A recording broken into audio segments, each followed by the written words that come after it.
Señal directa.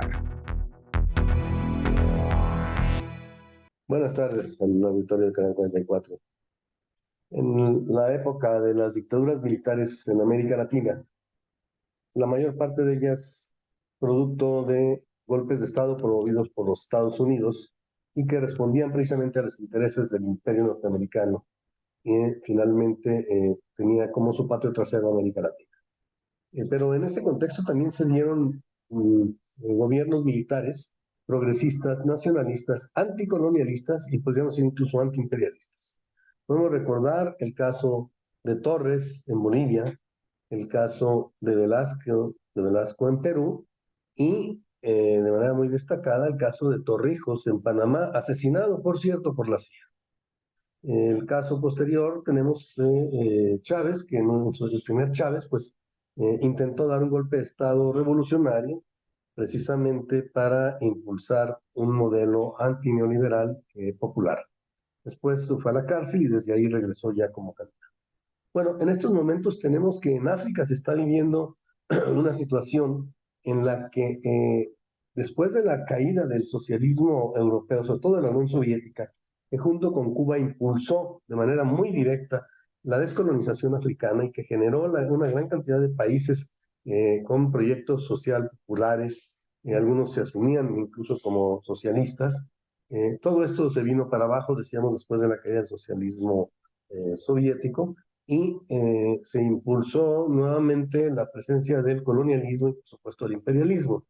Los franceses recuperaron de alguna manera en esta nueva visión neocolonial el control sobre muchas de sus viejas colonias africanas, incluso al grado de que son los que controlan incluso la moneda de estos países. En el caso de países que son muy ricos en minas de oro, por ejemplo, como se trata de Níger, y que sin embargo no tienen oro, pero Francia, que no tiene minas, es el cuarto propietario de oro en el mundo. Bueno, esto es precisamente el neocolonialismo, entre otras cosas. Aquí hay que señalar que precisamente en los últimos tiempos se han venido dando movimientos militares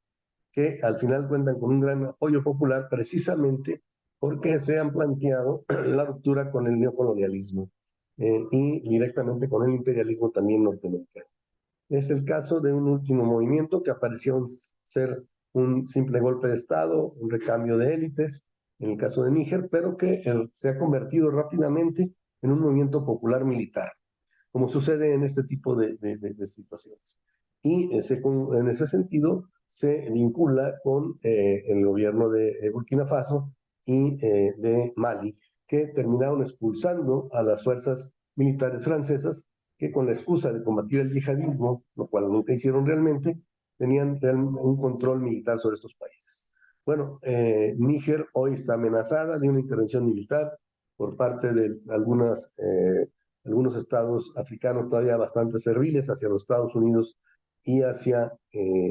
los franceses, que tratan de reponer a un gobierno democráticamente electo bajo la lógica de una democracia que en África no tiene ningún origen natural ni un sentido de ser y que violenta las formas de organización social, popular y, pues llamémosle así, democráticas, es decir, del pueblo o de los pueblos y las tribus africanas,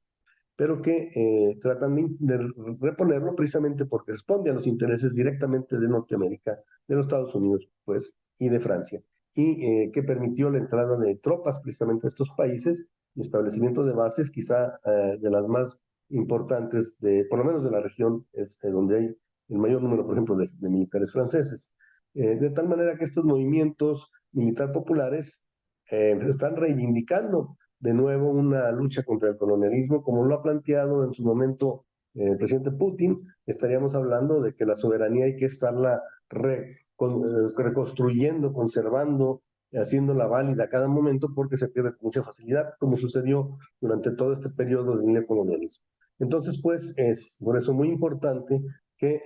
se tenga conciencia de lo que está pasando en Níger y se exija el respeto, la no intervención y mucho menos la intervención militar que pretenden impulsar Estados Unidos y Francia a través de sus patiños africanos de una organización económica, pero que en realidad parece ser que funciona más bien como una OTANcita africana al servicio del imperio norteamericano. Muchas gracias, buenas tardes.